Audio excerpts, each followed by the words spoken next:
What's going on, guys? It's Greg here, aka NYPrepper. It is Sunday, September 15th, 2024, and I have another emergency alert to share with you guys. Right now it is 21:30 Eastern Time in the United States, and I'm filming this in Poland. I'm going to be returning to the US next weekend on the 21st. But what you're looking at here is some video footage that was recently released by the Russian government, and it shows the Russian Air Force using some Tu-160 Blackjack supersonic nuclear bombers, and they're doing drills here. It appears that they're practicing aerial refueling and landing and takeoffs. So this is very concerning. Russia is practicing with their nuclear bombers, their supersonic nuclear bombers. Now, in addition to this video, we also have some breaking news coming in from Alaska. So apparently another pair of Russian surveillance and reconnaissance planes have been intercepted in the Alaskan Air Defense Identification Zone in the past few days. So this is a bad sign. It means that Russia is trying to collect information on Alaska, and the only reason you would be doing that is right before some kind of a strike. My guess is that they're mapping targets to hit if Ukraine conducts deep strikes into Russian territory with NATO weapons. And before I continue with the breaking news, I just wanted to mention the sponsor for this update, which is My Patriot Supply. Guys, My Patriot Supply is doing a 25% discount on their mega 3-month emergency food supply. And to get the deal, you got to go to preparewithnyprepper.com, and the link is in the description below this video. But this is basically like their normal 3-month emergency food supply with some extra stuff. Is freeze dried, so it lasts 25 years. It's packaged in rugged, watertight buckets that don't take up a lot of space. So it's just a no-brainer. So use the link preparewithnyprepper.com to get 25% off of the My Patriot Supply mega 3-month emergency food supply. Some of the biggest targets in Alaska for nuclear war and even just conventional war would be Elmendorf and also Fort Greely, and some of the short and long-range radars in northern Alaska that make up NORAD. So 2 Russian Ilyushin-38 military aircraft were detected and tracked while operating in the Alaska Air Defense Identification Zone on September 14th, marking the 3rd such incident in 1 week, NORAD reported on September 15th. The Russian planes remained in international airspace and did not violate U.S. or Canadian airspace, NORAD reported. The flights are not seen as a threat.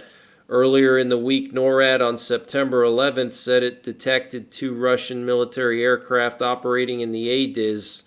2 days later, the agency on September 13th detected a pair of Russian Tu-142 military aircraft in the area. NORAD defines the ADIZ as a stretch of international airspace that requires the ready identification of all aircraft in the interest of national security. Earlier this summer, the U.S. and Canada, which make up NORAD, scrambled fighter jets to intercept Russian and Chinese bombers in the Alaskan ADIZ on July 25th. Okay, so this was the first time that Russia and China sent nuclear bombers to Alaska. That was this summer in July. Now, what's very interesting is today we had this U.S. Air Force E-3 Sentry AWACS plane fly into Russia, it appears. Now, I can't confirm this 100%. It sometimes could be an error with the flight tracking software, but based on the flight tracking software, this E-3 Sentry flew right for Russia and actually might have entered Russian airspace or gotten really close to it. You can see it was making several passes here over the St. Lawrence Island, and then it flew straight towards Russia. Here's a closer look. Okay, so it was looping over St. Lawrence Island earlier today, and then it went straight for Russia, and you can see it disappeared from the flight tracker as soon as it got close to Russia. You can see that little blue line there. Okay, so that's the last thing that the flight tracker picked up, was its position right here. It looks like just a few miles off the coast of Russia. So something's going on, guys. This is very, very concerning. We also have a lot of reconnaissance near Iceland the last week or so. And last night we had 2 more reconnaissance planes over Iceland. Just north of Iceland, we have this Italian Air Force plane and a NATO E-3 Sentry plane that were looping just north of Iceland. And this is a critical passageway here for Russian nuclear-armed subs heading out into the Atlantic. They depart from Murmansk, which is in the Kola Peninsula here, just east of Finland, and then they go around Scandinavia, and they go through this passage between Iceland and Norway.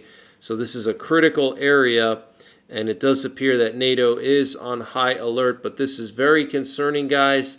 The 3rd pair of Russian military intelligence, surveillance, and reconnaissance planes in the Alaskan ADIZ in the past few days, probably mapping out targets.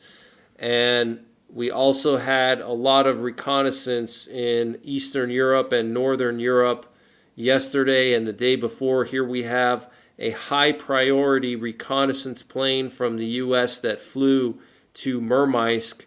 Okay, that's where Russia has their Northern Fleet base. That's where they have 2/3 of their nuclear-armed subs. And we sent a Combat Sentinel up there, which is a high-priority reconnaissance plane that sends information directly to the President and the Joint Chiefs. And we only have 2 of these planes in the entire U.S. Air Force. So if they send one of these planes somewhere, it means something serious is going on.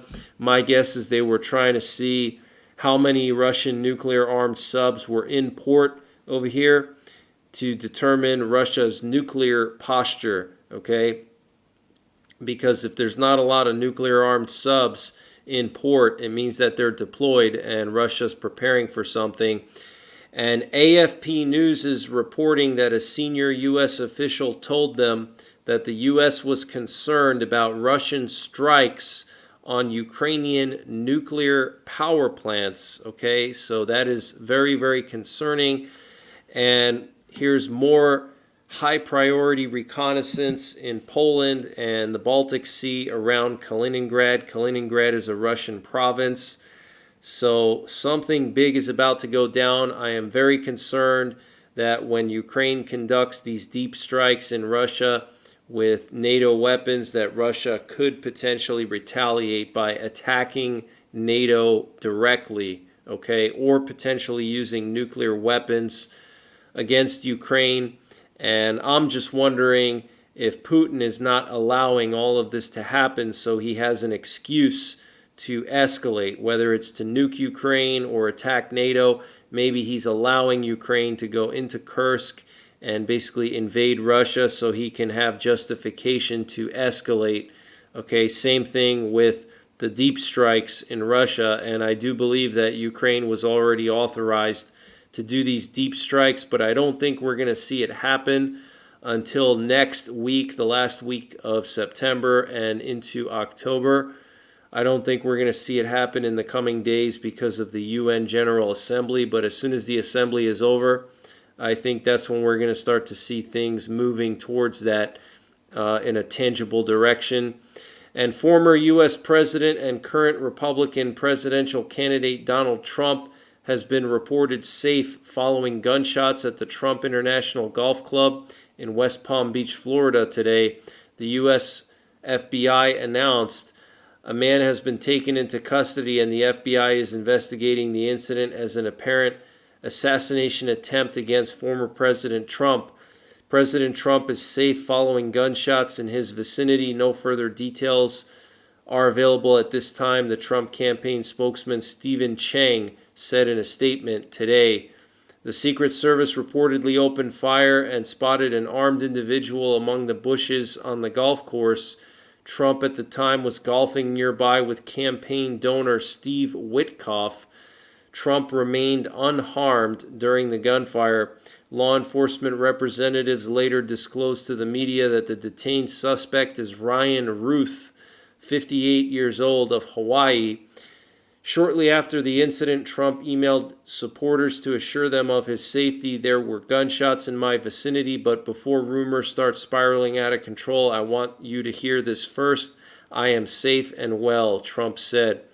U.S. President Joe Biden and Vice President Kamala Harris were briefed on the shooting and expressed relief for Trump's safety. I have been briefed on reports of gunshots fired near former President Trump and his property in Florida, and I am glad he is safe. Violence has no place in America, Harris wrote on Twitter. So this is very strange, guys, because the shooter was apparently very pro-Ukrainian, and he was very active in raising money for weapons for Ukraine. And to me, it just seems very bizarre. These shootings are just very bizarre, and to me, they just smell like a staged event. It just doesn't seem legit to me. I don't know why. It's very strange. And the governor of Florida, Ron DeSantis, said that Florida will conduct its own investigation into the golf course shooting. He said that the people deserve the truth about the would-be assassin and how he was able to get within 500 yards of the former president and current GOP nominee.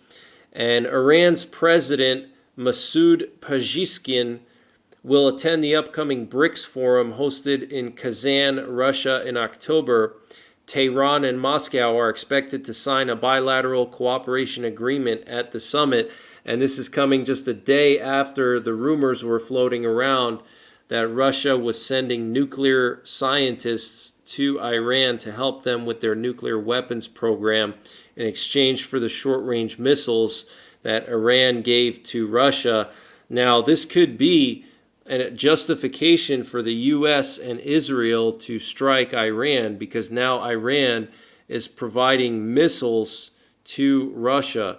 Okay, so the U.S. could make the case that, you know, this is a threat to NATO, this is a threat to the U.S., and we have to take out the Iranian government, we have to destroy their nuclear program.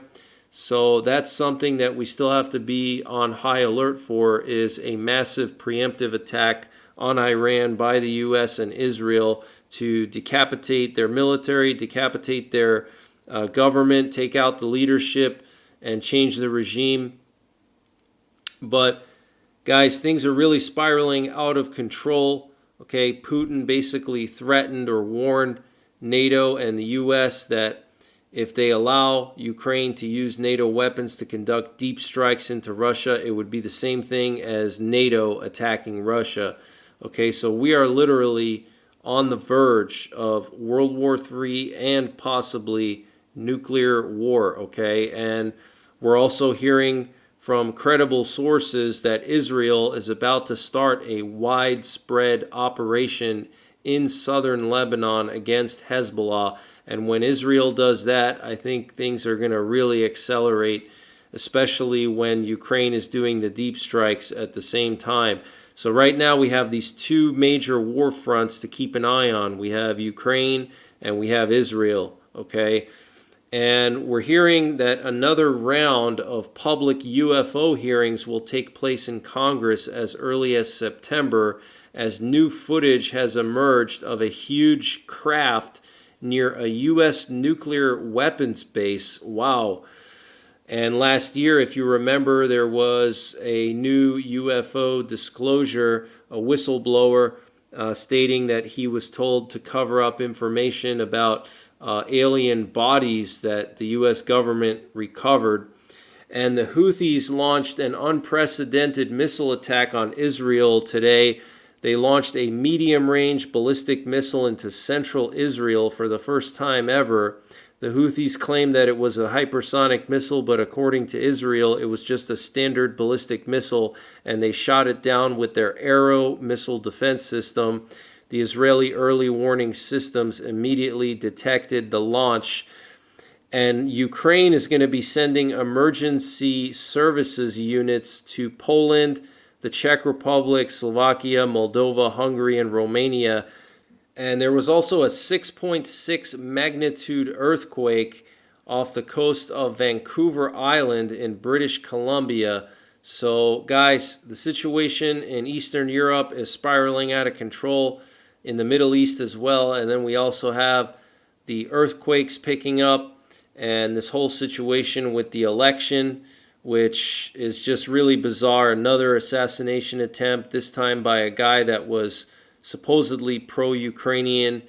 So just a lot of weird stuff going on. Make sure you guys are getting prepared. Make sure you have a nuclear war survival plan. Make sure you have a bug out bag. And I might be back tomorrow with another update.